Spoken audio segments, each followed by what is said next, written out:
Hi, I'm Sue Ayers, and I'm going to show you a walkthrough of my dance called I Need You Boogie.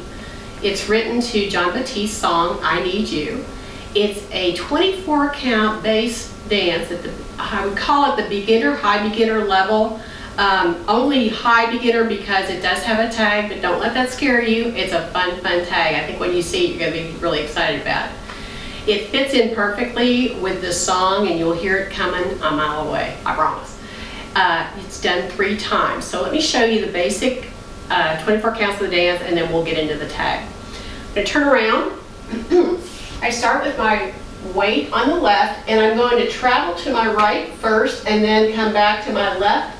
I'm going to go to the side with a side, behind, and kick and cross. Same thing to the left, side, behind, and kick and cross.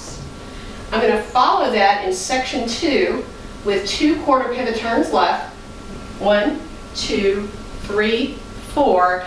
And then I'm going to tap my right foot twice, and if you want to add some hand movement here, you can kind of do pushes as your toes hit the ground. And then again, hand movements are optional, but the next move is going to be a point to the right and then a return tap to the left. So what I usually do is I swing my arms out to the right when I point and then back to the center. The reason I do that is it leads right into the Charleston, which is section 3. You're going to be swinging your arms during the Charleston, so if you get started in the previous section, it makes it kind of flow easier for you. We're going to do a Charleston for the first 4 counts of section 3, so I'm going to start with a tap forward. My hand should be out there. Step back with the arms to the left. It feels funny doing this without music. And then step, touch back and forward. So if you see, let me do that again because that was a little rough. 1, 2, 3, 4. And then the last 4 counts of the main portion of the dance are simply a jazz box over my right shoulder to a quarter right. If you want to, optional, you can do jazz hands as you're doing that. You'll see me do that in the demo, which is a little over the top, but you can tone it down however you choose. So I'm going to step cross, back, and turn, step forward. And that's the main portion of the dance. I'm going to walk through that with you again, those 24 counts, and then I'm going to show you that I repeat section 1, and then the tag comes in for the first time facing the 9 o'clock wall. And I'll show you what the tag looks like from 9 o'clock, and then I'll turn and show it to you from the 12 o'clock wall, which is where you'll do it the last 2 times. Let's start the dance again.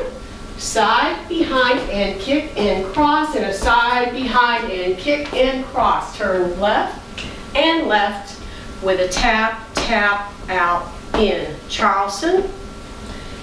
And a jazz box quarter right. Now we repeat 1, 2, and 3, and 4, 5, 6, and 7, and 8. And here's your first tag.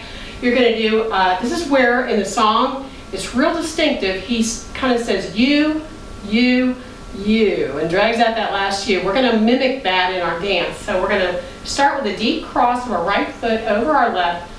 You, and I want you to take your fingers. This part's kind of important to do the arm movements. Take your fingers and tilt your head and look that way like you're pointing at you over there. Same thing with your left foot. You. And you're going to hold that on count 4. And then you kind of put, if you see I'm putting my weight on my right foot as I'm spreading my arms as if I'm pointing to you forward. You, and then at the last count, count 8, you're going to flick that foot back up and kind of, I always like to flick my head left and bring my left arm kind of to give emphasis. Let me show you that what that looks like from this angle. I'm going to lead you in with that first section. Side, behind, and kick and cross. Side, behind, and kick and cross. You, flick. Okay, with a count. That's you. Sorry. That's 1, hold 2, 3, hold 4, and 5, 6, 7. You're holding, and then flick on 8. That's it.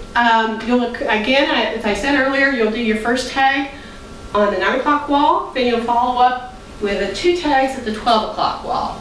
And it really looks cool when you're doing it. So if you're doing it for performance purposes, it's awesome. Like I said, don't let the tag scare you. I hope if you're a beginner, if you have beginner dancers or you're a beginner dancer, it's really fun to do and the music you're going to love. Thanks for watching.